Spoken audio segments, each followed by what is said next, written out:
आकाशवाणी पुणे. सुहास देशपांडे प्रादेशिक बातम्या देत आहे. ठळक बातम्या. देशभरातल्या सर्वाधिक कोविडग्रस्त जिल्ह्यांचा आरोग्य मंत्रालयाकडून आढावा. खासगी कार्यालय सत्र न्यायालयांचा राज्यात पुनश्च हरिओम. टाळेबंदी काहीशी शिथिल झाल्यावरही राज्यात कोरोना संसर्गाचं प्रमाण एका पातळीवर स्थिर. सिंधुदुर्ग जिल्ह्यात निसर्ग चक्रीवादळामुळे झालेल्या नुकसानीचे पंचनामे पूर्ण. आणि मान्सूनच्या राज्यातल्या आगमनासाठी वातावरण पोषक. आता सविस्तर बातम्या. देशातल्या ज्या जिल्ह्यांमध्ये कोविड-19 रुग्णांच्या संख्येत जास्त प्रमाणात वाढ होत आहे, अशा काही निवडक ठिकाणचे जिल्हाधिकारी, महापालिका आयुक्त आणि मुख्य वैद्यकीय अधिकाऱ्यांची केंद्रीय सचिव प्रीती सुदान यांनी काल बैठक घेतली.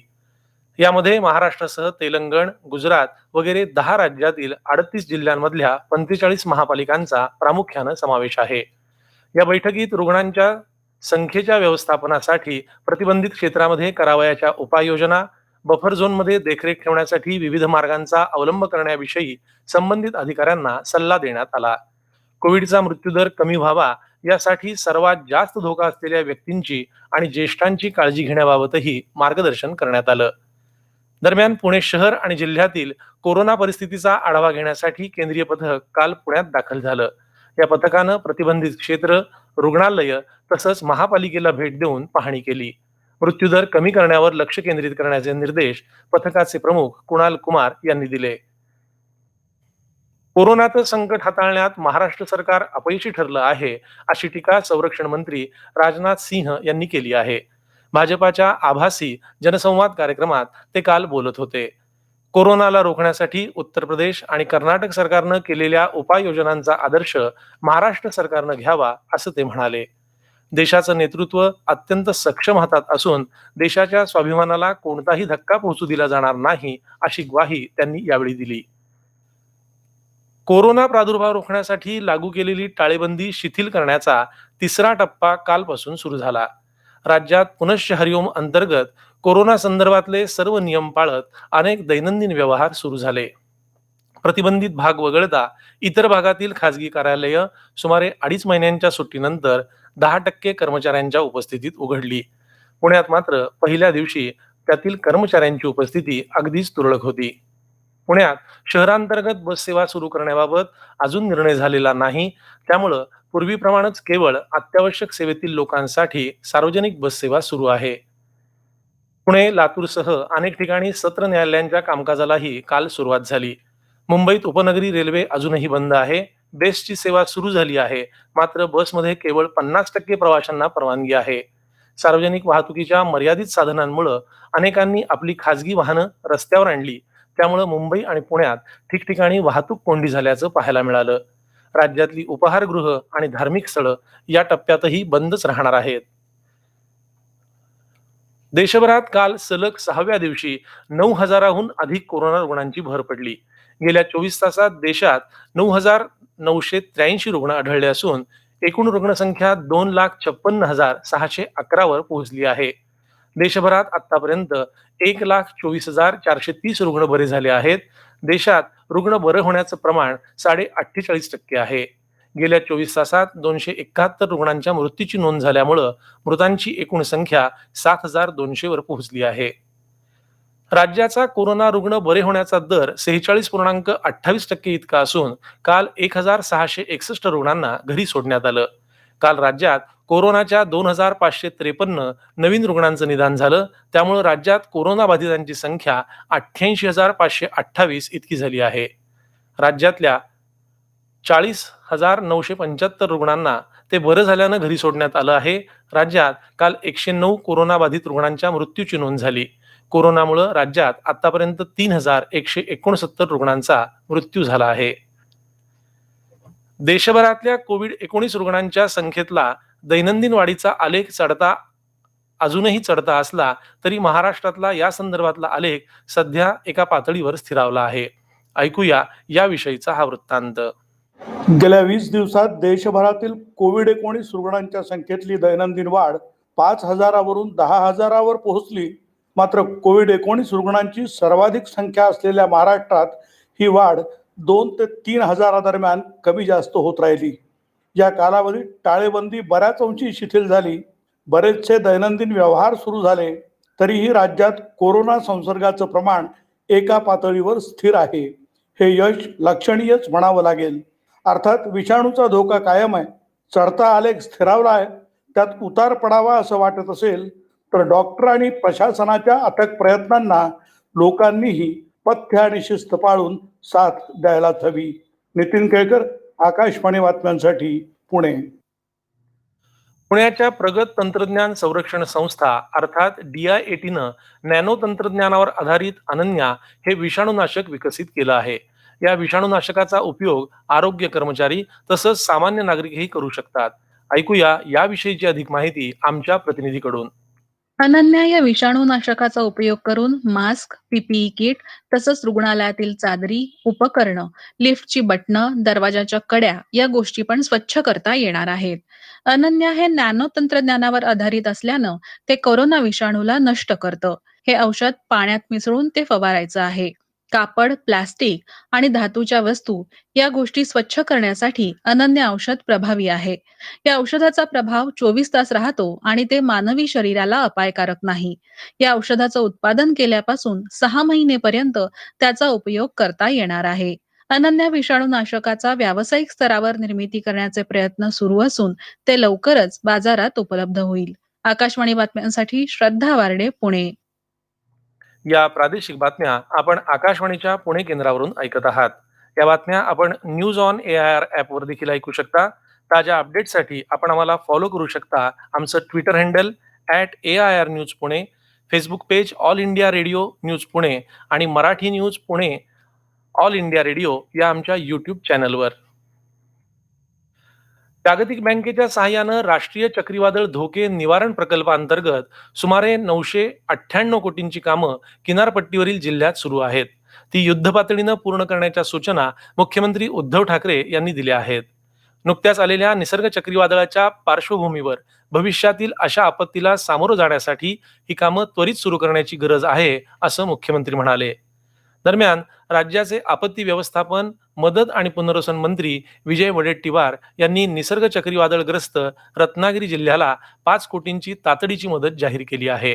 दापोली इथं या संदर्भात झालेल्या आढावा बैठकीत ते बोलत होते.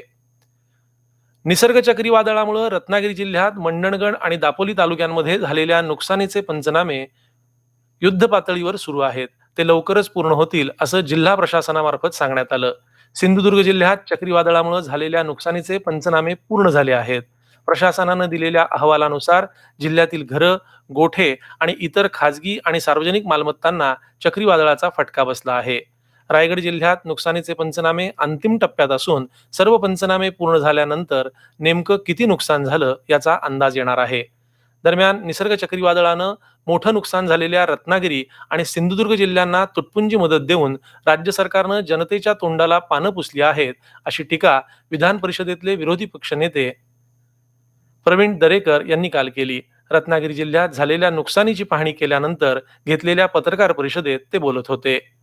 नुकसान झालेल्या प्रत्येक घराला किमान 3 लाख रुपये आणि मूल्यांकन करून प्रत्येक झाडाला मदत द्यायला हवी, अशी अपेक्षा दरेकर यांनी व्यक्त केली. प्राथमिक मदत म्हणून प्रत्येक कुटुंबाला तत्काळ 10,000 रुपये द्यावेत, असंही ते म्हणाले.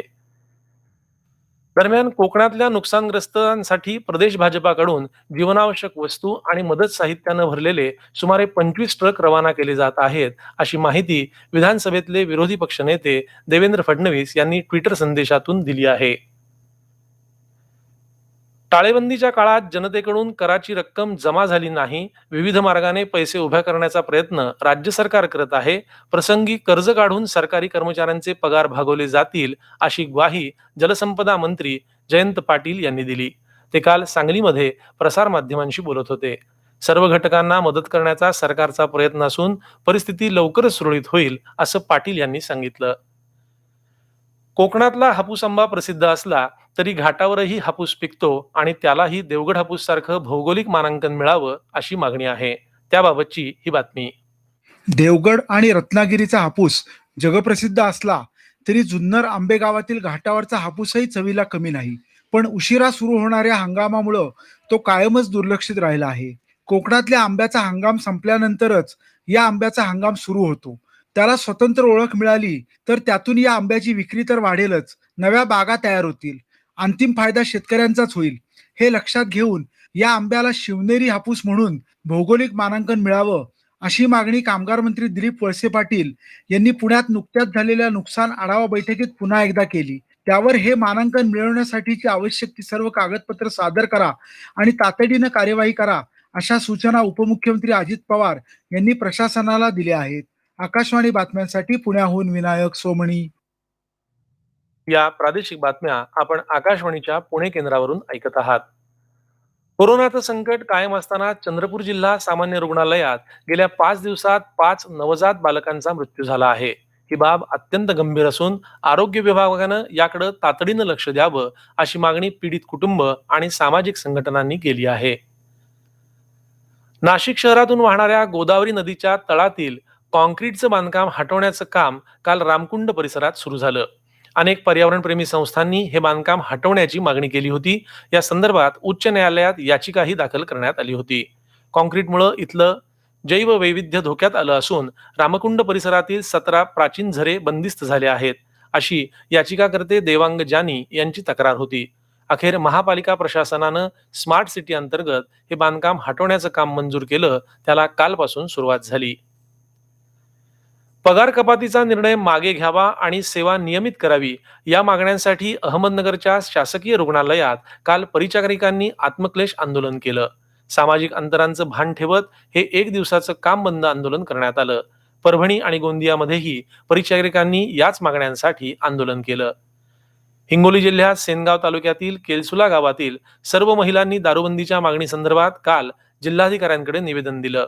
यानंतरही दखल घेतली गेली नाही तर जिल्हा कचेरीसमोर उपोषण करू, असा इशारा सर्व महिलांनी दिला आहे. जालना जिल्ह्यातल्या अंबडचे माजी आमदार अण्णासाहेब उढाण यांचं काल कंडारी या त्यांच्या मूळ गावी दीर्घ आजारानं निधन झालं. ते 95 वर्षांचे होते. 1967 ते 72 या काळात ते अंबड मतदारसंघाचे काँग्रेस पक्षाचे आमदार होते.